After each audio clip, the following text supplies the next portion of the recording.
Kia ora and welcome to the Quality Antics podcast. We are into it. It is a Friday. Oh, happy Valentine's Day to all those people out there, the lovebirds. I'm here with Jock this morning. We've got a wee coffee. We've got a wee healthy, nutritionist approved cookie here. And we're kicking back. We're relaxing. Jock, how are you, mate? I'm bloody good, mate. It's bloody good to be back in this Beautiful. yeah, kind of like momentary office you've made up here, or the studio. That's cool. I'm loving this portable setup. Divine. Yeah, we're keeping it clean. We're keeping it simple. If you are watching the video version, kia ora, we see you. I've tried to keep this podcast set up as simple as possible. You may have heard me rant about that in the previous weeks, but this week I've grabbed some Kmart box shelf thing to keep everything tidy, and flipped it around the back so I can chuck all the cables away. And then there's a bit of room there for sponsors. So if you have a cool sticker, I just found 3 that were in my office. One's from the Christchurch Tourism, and they just had stickers that they were giving away. Otatahi, which is Māori for Christchurch. Is it? I did not even know that. Oh, okay. Divine. And then I've got a Quality Antics sticker there, and also a Benny's Barbershop sticker. But if you have a sticker, flick us a message, and you can maybe get in the sneak it into the podcast. Yeah, shit. I need to get some stickers. Oh, well, I'll get some made. Yeah, Jock, what's been going on, mate? That's a great idea, man. Wow. How'd you come up with that? That's epic. Just was a couple of sponsors of the podcast or anything. It would be great to have that thing, like a good fridge when it's just covered in magnets or stickers, magnets and things. It's just cool. So I thought, hey, it could be a bit of a laugh. So pretty much every time I go away, I always kind of bring a magnet back from my parents, and they do the same for themselves. So I've just been giving the magnets to them. Yeah, the fridge is just absolutely stacked. Yeah. I love it. Barely even open the door. So much weight on it. Yeah, I saw one recently where there was a tattoo artist, / artist in Christchurch, and he posted a picture of his fridge, and it was like your normal fridge, but it was just stickered up galore with all these random stickers from all people and artists that he'd met around the world, and I was like, whoa, that's so cool. Yeah, but cool. Anyway, right. What's going on? What's going on? Actually, just before we even get started, I just something I was going to bring up on the podcast before, and the one before that, and the one before that, but completely forgot. Couple of shout outs, I had a couple of people hit me up online. Let's do it. Actually in person, to be honest. Yeah. Let's do it. I was walking around in Queenstown, and actually you were there. It was at Snooks' wedding. This guy hit me up, and I know him, obviously. Anyway, shout out to Chris Sterling. He was out there. He's been listening to the podcast, been absolutely digging it. Friend of the show, kia ora Sterlo, good to hear you. AKA Dragon, I think he goes by the name of. Yeah, really? Yeah. I didn't know that. What's the story behind that? Do you know? I don't actually know, but that's what he put down for his name in the Queenstown Marathon. So you get your name printed on your front tag, and he's got Dragon. I think it was Dragon, and his country was some random country. I can't remember what it was though. But another guy, shout out, is a guy called Oscar. Oh, yeah. Bit of an unknown soul, and he kind of hails from England, actually. Beautiful. He lives in New Zealand at the moment, and nice. He was hitting me up, it was like 3 or 4 months ago. He's like, I've been listening to the podcast. I've listened to every one. Legend. How many that is. And he's been loving it. Beautiful. Well, Oscar, big shout out to you, brother. Shout out to you. Thanks for tuning in. The final one, actually received the phone. I was on my computer this morning about 7 o'clock. Got this phone call from this guy, and he listened to our last podcast together, our one. Greg Salter. Oh, he's been hitting the podcast up as well. Legend. So a few unlikely lads out there. Greg. And big shout out. Yeah, big shout out to Greg, mate. Yep. So yeah. Nice. Speaking of throwbacks, we're just bouncing around here, team. I hope you don't mind. I had a good catch up with Harley Haywood, another high school lad. Yeah, good. Yeah, he's crushing things. He's got a pretty successful business and doing some big jobs and interesting stuff. So now I'm going to be getting some footage of him and his team. That company is Utilities Infrastructure. Yep. Yeah. He's been in business now for about, I'd say 6 years, actually. Yeah. So this will be his 6th year or 7th. Yeah. He's pretty cool, man. He's a cool guy. Old Harley. Yeah. Explain a bit more to the people about what they do, because you probably know more than me. Yeah. Because actually he asked me to do some jobs for his fleet of vehicles. When he first started, he had one truck. Now he's got a 100 different types of vehicles. Basically, he does utilities infrastructure. He digs trenches and puts in piping and electrical cables. He puts in utilities, basically installs utilities and sorts out projects like that. And one project he was doing was well, I'm not like his best mate, but I know he was helping out with putting in all the cycleways around Christchurch.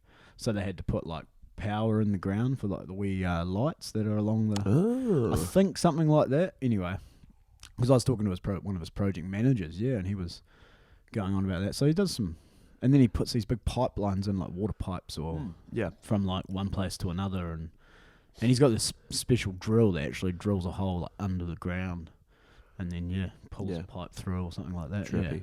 Yeah, it's pretty cool. Yeah, I was met up with him yesterday, cool, and then he said, "Oh, this is I can't remember the guy's name, but he's like, yeah, he's my PM," and I was like, What? I was like, yeah. Then I was like, wait, what does PM mean? He's our project manager, and I was like, oh man, I felt like an idiot. But to be fair, I've never heard that term in business. PM. Sometimes you just got to ask. You got to bite the bullet. It's funny when you're having a conversation with someone, and they're like, oh, what do you think of that movie with I don't know, a random, let's say Brad Pitt? It was called Beneath the Two Wings. What do you think? Have you seen that? And you're like, oh yeah. When you try and fake a conversation like that. So did you go for the fake? Oh no, I was just like, yeah. I pretty much nodded away. Yeah. And then I looked at his wife, and because she was there in the room as well, and I was like, what the hell is a PM?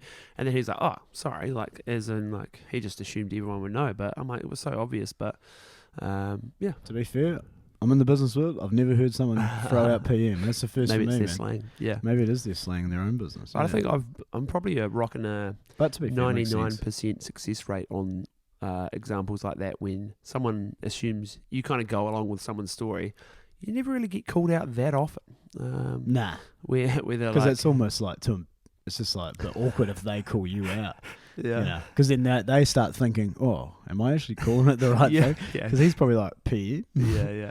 When you say PM, I'm thinking Prime Minister. I'm thinking. Oh yeah, yeah. Me too. And that's what the PM, he joked. He was like, ha, Prime Minister. And I was like, oh, good one.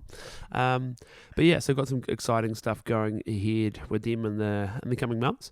Can we elaborate on the project, or is it a hush kind of job? No. They just want to showcase what they do in a sharp way, and all the variety of all the pillars of their business. And it's not that exciting. Like like as in So just they're going to run a social type, because they do post a tiny bit. Yeah. And when I say I post a tiny bit, they post a photo every 2 weeks. Yeah. Cool. Yeah, they've fired up their own little personal Instagram account, and they're just kind of starting with that, dabbling with that sort of thing. But they looked at their, let's call it like the company video, the website video, the one, pillar video that they have, and they're like, it just needs a refresh. It was done like 4 years ago, and it's a bit old. Like even the transitions and the way it's done is pretty outdated. So they're like, let's just freshen it up. They've got heaps of projects on the go. Like that's the biggest issue with clients like that, when you're like, oh, have you got these, like, sure they do stuff with hydro, but if you don't have any hydro work for the next 6 months, then you're stuffed. But they were like, yep, we've got this, and they've got heaps on the go, so we'll keep that rolling. But yeah. Any business needs to be doing stuff like this if they want to continue growth. Yeah. You know what I mean? But it's interesting. It's an interesting thing. I don't know if I want to bring this up, but it was an interesting conversation that we had, because I was like to them, like I always trying to think like the business owner. So I'm trying to think, if I'm this company, I bring in this videographer in, what would I want? And so sure, they want a website video that's, I don't know, maybe 3-ish minutes long that showcases everything they do. They're going to have to get me to go out on site a bunch of times, film some stuff, cut it all together, and Bob's your uncle. But I was like, look, I've already got all this footage. So at week 2 of me going out to film on site, I could probably chop something out. Let's say it's 15, 20 seconds long for your Instagram. Then you can have, instead of nothing, or instead of like once every 2 weeks, you've got a little sharp clip that, because what I've learned in this whole social media game is just putting more out there just attracts more clients, but it also just like, perception is everything. So it also kind of just showcases, hey, look, it puts you in the top of people's mind, and it reminds them that, hey, you're busy and you're doing pretty epic things. But then I couldn't get that across the line. They were like, oh, no, we'll focus on this one video. But like, yeah, logistically, I was like, oh, that's tough. That's tough for the business owner, because they don't obviously want to spend X amount of money, but like bang for buck, they've got all this footage, but they're only going to put it into one clip. I'm like, eh. And you're talking about the footage you're going to get. Yeah. Yeah, well, I mean, but I know exactly what you're trying to say, because like you could be on a shoot, and we all know this, you could be shooting this footage, but at the same time, while you're like running a time lapse ride, you just take a couple of action shots with the DSLR. Yeah. You know, you could be Instagramming it. Yeah. At the same, you could even be running like, if I was them, I mean, they could just do this in many different ways, you know. Totally, but I guess they want just that video to start with, and then they'll to see how you go with that, and then you might get, because it's at the very start. Yeah. I mean, for you, your tack will be do the video, make it amazing, and then they're not going to see a return on that, though. Like, there's not going to be a return they'll be able to map on making that video, you know. They're not going to see any sales from that. They're just going to see people like, oh, yeah, you made a cool video there. Yeah.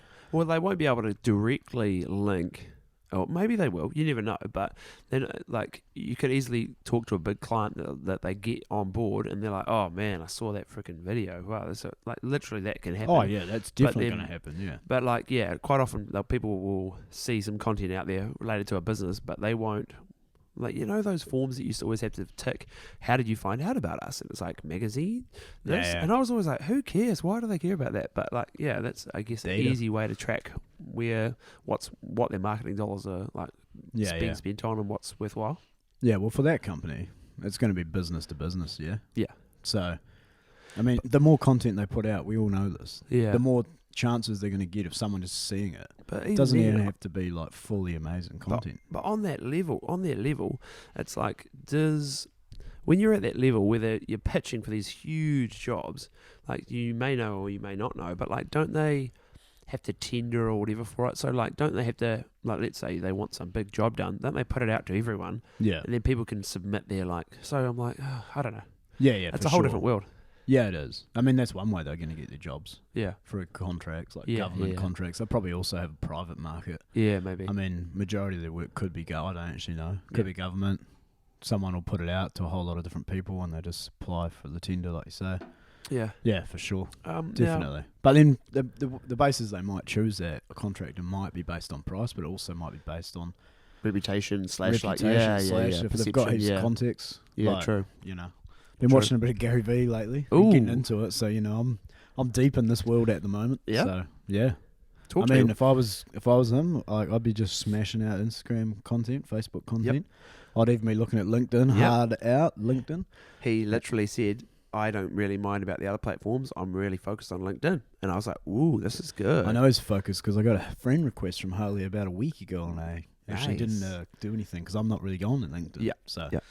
Yeah, but I mean, from what I'm hearing, LinkedIn's the place to be. You know, well, they're all the places to be because the more options, the more times you can get stuff out. You could take the same piece of content and put it across all of the platforms. Yeah, if you've got time. Yeah. To do it, you know, he won't have time to do that, so you know his option will be hire someone to do it. Yeah, totally. Now, if you're listening to this and you have not tuned into a recent episode that Jock and I recorded, you may or may not know that he is off on the trip of a lifetime. He's packing up his bags. He's ready to go. He's doing a bit of a Lord of the Rings style kind of leaving the Shire and heading away on a big adventure. That's exactly it. Since the episode, what else has been going on logistics-wise? Anything? Or are you just settling up at work and what's been going on? Since last week. Ages ago. Yeah. No, I've actually Gary Vee. Or? No. Well, I've got a whole lot of things scrambling in my head in terms of the actual like things to do for the trip. Yep. There's basically all I have to do is kind of complete the jobs because for my own work, you know, do things like that and just make sure things are done. For the actual trip, there's not really much to do because most of it's all done. I've got a couple of things I've got to like sell and trade me. I'm going to list this weekend. And basically this week I've just been grinding, just been working, There's actually been a bit of an influx of work coming in, so I've just been kind of trying to like be consistently getting it done, so that's what I've been doing. Yeah. And I've been actually feeling a bit of a Gary Vee mentality. He's a bit of a hustler, and I've been feeling like I've been hustling the last couple of days. I've been up at 5 and I've been finishing at 9. Yeah. The question I'm asking straight out the gate of there, and I've been very, very similar. Like I've been getting up to edit in the early morning. I was up this morning doing some stuff, and then I'm not really having. Man, I remember the times in January when it's quiet. You can sit down at night and like 5 o'clock, you're having dinner. Well, you're preparing dinner. You eat that. You watch Netflix for a couple of hours, and you go to bed. I'm like, I can't even imagine doing that now. I've got way too much on. But like, how do you? Is it February? Is it just something to do with February? Maybe. Like people have actually just got back into the work. Like at the end of the day, it's only the 14th of February. You know, we're only Happy Valentine's Day to you, Jock. Thank you, man. You too, and our beautiful partners. They probably won't be watching or listening. But Nicole will 100% be listening. She listens to everything. True, she will. She loved your. She's a consumer. She loved your video. Your Europe, not Europe. Your America's episode. Yeah, was yeah, very cool. interested by it. Yeah. Sorry. Well, actually, I've had a couple of people say that. But what was the question here? Oh yeah, why is it so busy? I don't know, man. I think it's the same for me as well. I think everyone's just kind of like, it might just be a seasonal thing as well. It could just be that people have come back from their holidays. You know, it's 2 weeks in. People are like, the year's started again. You know, they finally got over that wee like grace period type hump, and people just want to get into it. And there's a lot of people that have probably made some goals over the new year, and they've just started realizing, we need to start them now. Yeah. The question I want to ask you then, because I feel like I'm in the throes of doing this, and for those listening, you may be the same, or you may be like, I cannot relate at all. I'd be super interested to hear from you all, but it's overbooking / like, how do you make sure you maximize and like make sure you can earn the most that you can for the year? Great, earning's awesome. But also, how do you make sure you don't overcommit yourself? Because I'm very much a yes man when it comes to projects. People will approach me. Sure, I said no to one this week where they were like, "Hey, can you do everything for free?" I gladly turned that down because I'm just way too busy. But I don't want to get stuck in a rut where this is my norm, where I stay up late doing other projects and I'm busy throughout the whole day as well. So I'm like, man, I need to find a balance here. And I can't imagine a client coming to me, because quite often they'll come and they're like, we need something in 2 weeks' time or next week.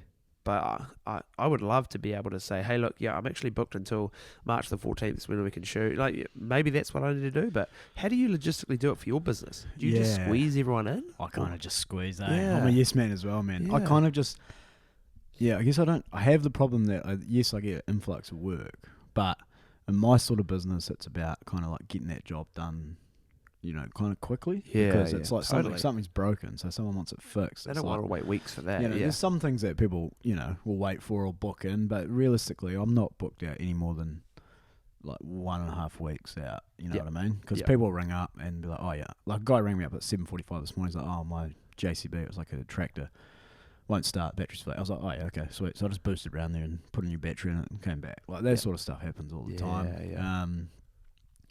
Yeah. I'm all about just saying yes. I mean, I've got one worker, you see, so I've got like a little bit of, and plus I work from home and it's my own business. I can work all hours if I have to. Yeah. Generally, it just works out for me. Me too. But just that's works why out. I'm like, man, I feel like my wife and I are both in the trenches at the moment, just absolutely working butts off, and then I'm like, I know this won't be forever, so it's like I kind of enjoy just sucking it up and just being like, right, now we got to work. Like it just happens. But things have. Is that the way to go? Yeah, I reckon things have taught me over the last. People kind of just, doesn't matter what business, what industry, when winter comes, just starts slowing down. It's just summer. It's a psychological thing. True. People in the winter, they just hibernate. They're inside more, so they kind of just chill out a bit more because it's cold, like people, and you'll notice in your industry as well. People Totally, like, I guess, fuck, can't be bothered, or wait till spring, and it's just a place to like kind of hunker down and maybe do something else, know, and it's the same with like automotive, obviously, things will be broken, but you can still drive your car, so it's we'll just wait, and they've had a big like first start of the year, spent all this money, so then I'll just wait, and they'll hunker down in the winter, and when the spring comes, and the lights come up and the sun starts, daylight savings comes out, and everyone starts like moving around, getting around, doing more stuff, so they start spending more money. True. It's like a money spending seasonal thing, eh? So you reckon that's it? Just suck it up throughout the peak, and then just make sure you can. What do you call it? Like what do bears do? Like prepare to pretty much hibernate. So you got to put something aside or pretty figure much out how to provision. You got to provision yourself. So it's a boating term. Nice. Yeah, I guess when you work for yourself, you can afford to like work at that's what you do. You got to hustle, and then there's going to be times when you don't have that many jobs and you get them done. I've always found in the past that sometimes I've got heaps on if I procrastinate. It's like if you procrastinate when there's heaps on, and then when it's quiet, You shouldn't. You should have just got them all done, and then when it's quiet, do things that like are not so like on the priority list. Yeah. But then that's what. Yeah, I'm thinking. But it's hard to do. It is hard, eh? But like procrastination's real, man. When you're doing your 40 hours or whatever, it doesn't like you're going to be working those hours regardless. So I like feel like the peak of busyness is like, well, I'm just going to start work now and I'm going to finish work then and then. But when you work for yourself, you can just like literally, like you can smash things out till late at night, or you can get up way earlier and like, I guess. But when you're working for the man, it's a lot easier to just be busy, but you don't still finish at 4 on the dot. You don't care as much. You're not going to care when you're working for someone. Yeah, I mean, I'm not. Like no one's going to care that much. They're gonna if they want to finish at 5, they're going to finish at 5. But it's not going to affect the consumer. He wants it done by the next day, but he's going to have to wait till the next day now. But, I don't know. It's just that's how it is, man. Yeah. You got to build that company. You got to bloody please those customers or consumers, eh? Yeah. Right. I'm going to pose a question to you, Jock, and also to the audience. We're going to pitch a bit of a scenario, and I just want to know what you would do in this situation. And this is a real life situation that I'm in right now. Okay, so I don't want to harp on about the gym, but I have an event called the Aussie Champs. It's like the Australian CrossFit Champs. It's massive. It's like one of the biggest in the calendar for Australia each year. It's on in like 3 or 4 weeks in the Gold Coast. It's going to be epic. Some of the biggest names in like Aussie are going to be there. A few international people, which is going to be cool. We've got a bunch of athletes. I think maybe 5 or 6 individuals who are going to be competing, and we want to get coverage. We're videographers, Callum and I, and we want to get on the floor. We want to film. We want to document their journey. We tried to get in contact with the Aussie Champs, and they were like, "Hey, well, they ignored us with the first email. Then they replied to a DM and were like, only sponsors and media related to the sponsors will be allowed to pretty much get on the floor or allowed access to film at the event. Supposedly in previous years, they've pretty much like, if you have a camera out, they will confiscate it, like even anywhere in the whole stadium. Like they're real niggly. That's where we're at. Shit. So, okay, that sucks. So we're both got tickets, flights, everything over there already. Yeah, that's all right. Yeah. But and I take it you've got competitors from your own team. Yeah, so 5. So 5 or 6 athletes. But now we're like, how do we get access? Now our first gut instinct was to find out who was a sponsor and somehow figure out a way to do a freebie for them. Yeah. So they would get us in the door. Yeah, and that's where we were at with thinking. What's running through your head? Jesus, I was thinking the same sort of thing. What sort of sponsors are there? Just heaps of them? Or? So there's very limited sponsors. So there's like a online group called the Morning Chalk Up, which is like they post articles and recap videos and everything. So Callum's emailed them, but the guy emails back really quickly. He hasn't emailed back. There is a company who creates lots of equipment for CrossFit in Australia. They're providing the rig and all the equipment. We could get in touch with them. And then there is like a magazine, I think, potentially. And maybe one more sponsor that we don't know about. Why are they so anti-video? Because you think it'd be good for their brand, the more stuff that gets put out, right? Yeah, well, yeah. You know what I mean? So even if all the teams come with their own videographers, surely I suppose they don't want like 100 fucking videographers cruising around the gym, around the field. Or they don't want a rogue videographer just to cut across the floor and bump someone when they're in mid-workout. Like, that could be terrible, obviously, but we're not going to do that. And Callum has footage from Dubai when he was filming, China when he was filming, which are some of the biggest comps. Like, Dubai is massive. Which gives him a lot of credibility, which is like, hey, we've filmed at sanctionals events before, which is good. Yeah. But we're stuck. Man, that's a tough one. I mean, because you want to get footage. I mean, you can get footage of behind the scenes. Like, I mean, you can do all that. You can run a full doco, like, sort of style footage. So as they're walking to the stadium, and then put your camera away? So you can't even have it in locker rooms. No. You can get it in hotels, training centres, you can get all that sort of stuff. But the warm-up area is very sealed off, so you won't be able to film in there. So unless they iPhone, but then, like, why are we there then if the athletes have an iPhone everything? And, like, we don't want it... To be fair, you could, if you can run an iPhone, and they've got their own one, can they just, like, be doing, like, a full... Maybe, I mean, but it's up to them then to run their own like sort of doco, and then you take that raw footage and edit it in like a funky, cool way.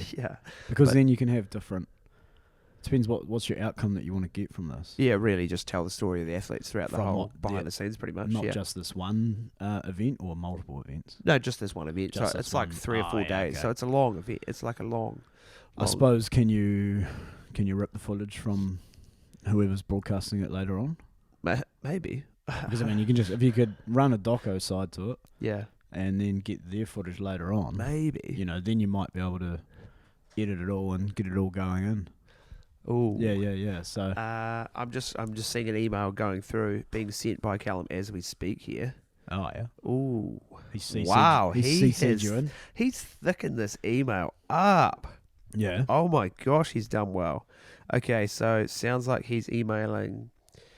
Okay. I don't want to reveal too much here, but he has sent a very comprehensive email to a potential sponsor with links to examples. Oh, okay. And the capital in bold, free of charge. He's going to put in a bit of work here, so we'll keep you posted with that. But He wants the bloody results, mate. Sounds like you're going the right way about it.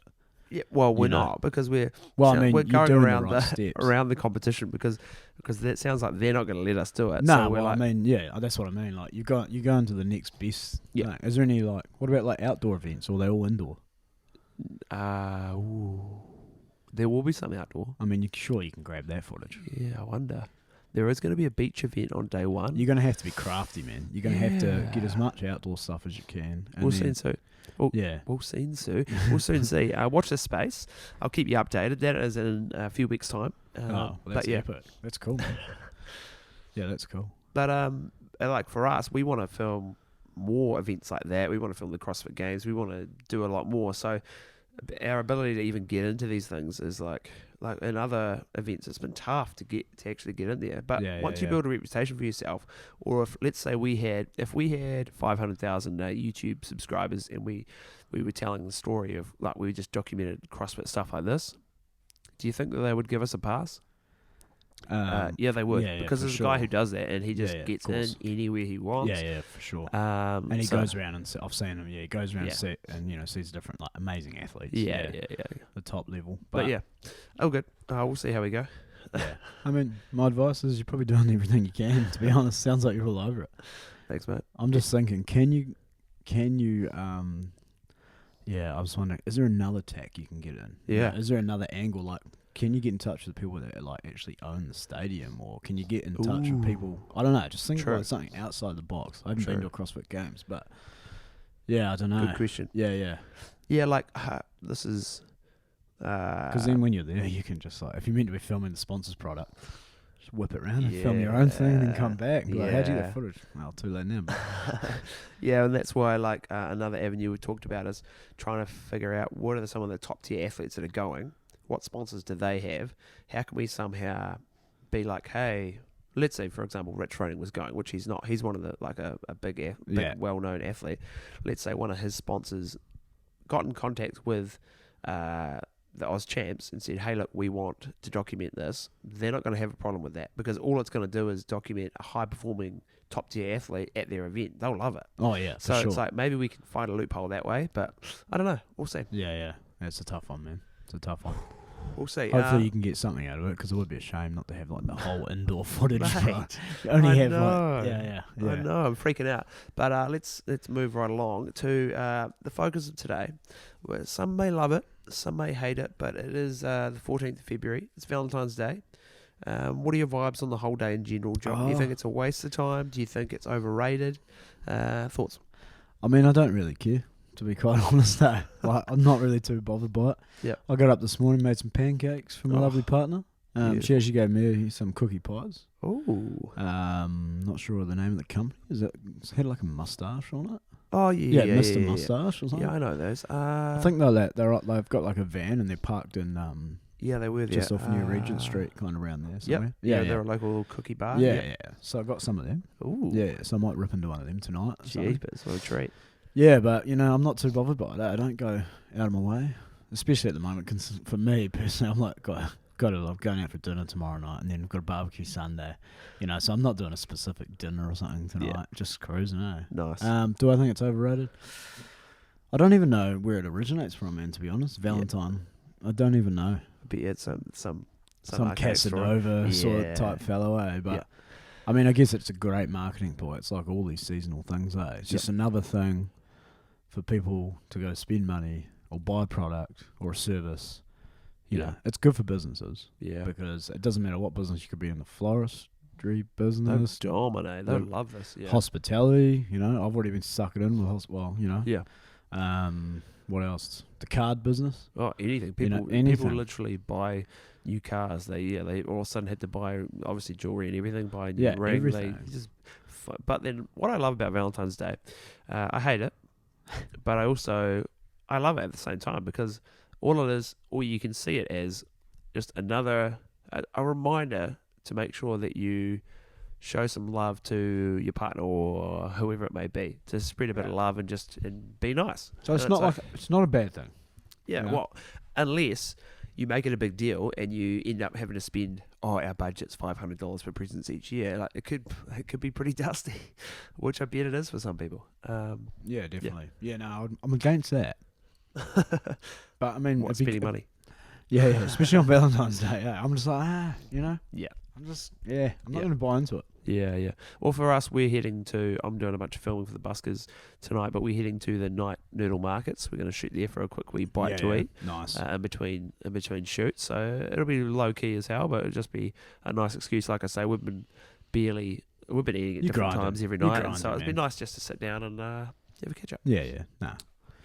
In other news, I'm bouncing around like crazy. I'm thinking about signing up for the City to Surf. 14K run that's on in a month or two, a couple of months' time. If you're preparing for a race like that, I know you could.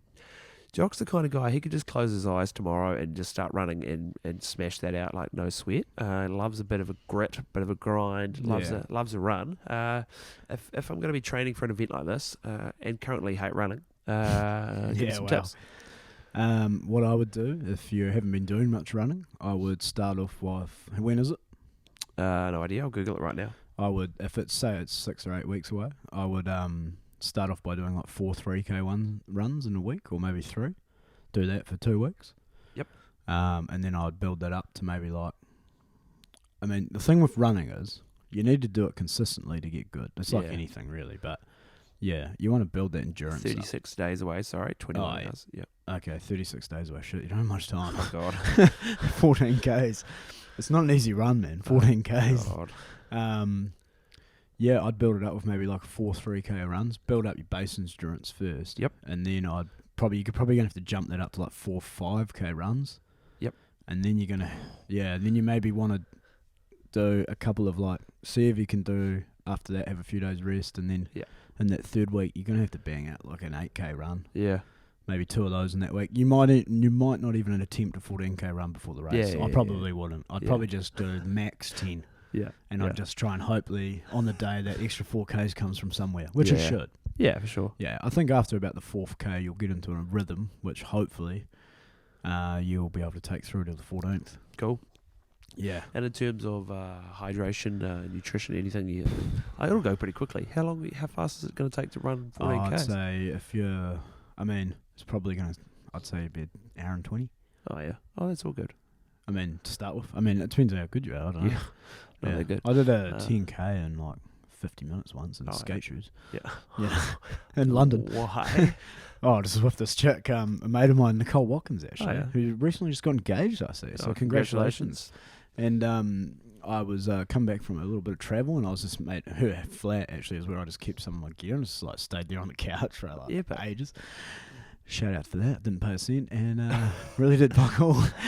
But cheers for the company. And she's like, "We can go for a run." I was like, "Yeah, I'll go for a run." Just didn't even stretch over. It was like 10K run. And it's just boosty, Wow. Fuck, man, I couldn't walk for like 3 days because I didn't even stretch or anything. Pulled my calf muscles. It was epic. Yeah, that's the thing. I just want to enjoy and get good at running, but it's just like you had I've ran a half marathon before, but in training for that, your knees and everything just gets sore, and I'm like, I just want to look after the body, Yeah, a lot of rolling, a lot of stretching. I've currently hit... maybe do a bit of ab workout with your running training. Oh, yeah. Like maybe just some basic eccentric, so go up into the sit-up position and just decline. Okay. Maybe do a bit of that just to... help strengthen those lower back muscles and just keep your core tight, because It's going to help. Sounds good. Yeah. It's been testing week at the gym. Where every day we've had like a 1 rep max. Saw your was it a deadlift? Deadlift, thank you. Yeah. 207 207, baby. And so every day we've had like a 1 rep max attempt, and so I've hit PRs or like personal bests. You can call it whatever you want, personal records or whatever. PR, yeah, people PM. call it different things. And I've hit new ones for everything. But I'm like, cool that I can, like, deadlift came out of nowhere. I was like, that's pretty heavy. I was like, I'm gonna gun for 180, and then just like, oh yeah, hit 175, and then one of the coaches at the gym was like, you're putting 186 on, and I was like, oh okay, and then rip that, and then he's like, you're going 200, and I was like, okay, and then hit that, and then they were like 207, and then hit that, and they're like, you could probably hit 215 if you, but the time was up that we had to like do it. Oh yeah. And I was like, oh man, mean. But then at the same time, I'm like, cool that I can deadlift that, but I'd rather just, to be honest, be able to run. You've got some good technique, though. Oh, thank you. But I'd just rather be more conditioned. Like, I'd rather be able to handle. So it's something that I'm going to work on. I'm like, yeah. Obviously, when you get really conditioned, I feel like you lose a bit of that strength. Like you can't really have your cake and eat it too. There's probably athletes out there who can do it, but yeah, for sure. I'm gonna like lose a bit of your squat and everything if you can run 10Ks and all that. But I will. Maybe not. Maybe, yeah. I mean, condition. You mean you want to trim the fat, really? Basically, is what you're saying. Yeah, but just be able to hang on at a higher heart rate, like in workouts, like without having to stop and have a breather. It's like, man, because like especially I did a workout the other day and it was just everything felt good. Rope climbs felt great, snatches felt great, and then just run. I was like. Just like 400-meter runs, and people would just pass me on the run. I'd catch up with the other stuff, then they'd pass me on the run. I was like, damn it. Like, right. Okay. Because I can't send it at that certain like level. But yeah. We're going too deep here. Yeah, no, that's all right. Good chat. But yeah, Valentine's Day, great. Nothing Friday. Nothing planned for tonight, mate. No, not much. I'm probably just going to be doing a bit of work. Maybe a bit of editing, actually. I'm a bit of my YouTube channel. So I was actually trying to steal some internet, but for some reason my computer's gone a bit weird. So. Okay. Well, speaking of that, we should wrap this up very shortly and we'll have a chat about the YouTube content. Yeah. Jock's going to be putting a bit more out. If you have not heard, then stay tuned for that bad boy. He'll have a wee channel. We'll give him a wee shout out. Be rude not to, wouldn't it? And we can. I'm looking forward to checking out the trip, mate. Yeah. Other than that, I've got a couple of things on. Got a wee BYO tomorrow night for some of like Laura's friends. Ooh, beautiful. And then on Sunday, a bit of a family barbecue. Getting around a few of the cousins and uncles are coming out to the Gumnut. Nice. Put a bit of a send off type thing. Nice. Yeah. So pretty full on weekend. I'm going to work tomorrow. Got a fair bit to get done. I'm just kind of grinding. It's a bit boring, but I'm trying to like catch up with people and stuff. And but I know like I just need to get a few things done this week to set myself up for pretty much my final week of work next week, and then I've got the week after that to kind of like really tie it all together. Mate. You know? Yeah. Nice. Yeah. I'm shooting off and to Nostalgia Festival on Saturday. Ferry Mead, I believe, is it? Yep. Out that way. I'm going to be filming there for the afternoon / evening, which should be a doozy, and then. Shit, you're doing some filming, son. And then crikey, you must be burning that new bloody Lumix out. Oh, mate, I know. And then Saturday mornings get up for the 6:30 session at the gym that I film. So we'll be up for that. Staying up late tonight with some buskers, and then Sunday, fingers crossed, I have nothing on, but I probably will. Nice. Also, I'm wanting to dive through the archive of our Europe trip that some of you may or may not have heard about. Went to Europe 5.5 weeks, filmed a bunch.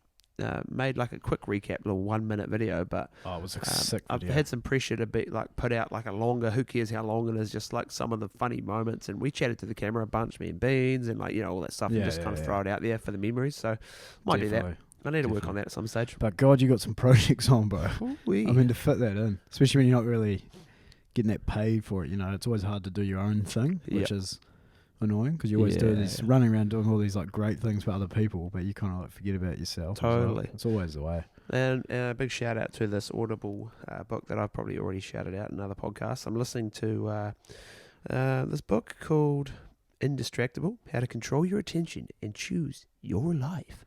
I don't know who it's by, but so far interesting in terms of like kind of questioning what you do in your week and how you spend your time and how you allocate your time. Like I want to hang out with my wife more, the dogs, and pot around the house, but I don't allocate time for that. Or if I think I do, anything else can override that. If I have more work, I'll just push that out the side. Yeah. So I'm like, how can I maximize my work time so that I can enjoy what I want in my life? You know, it's interesting. Yeah, you live a kind of your work style's kind of like quite free.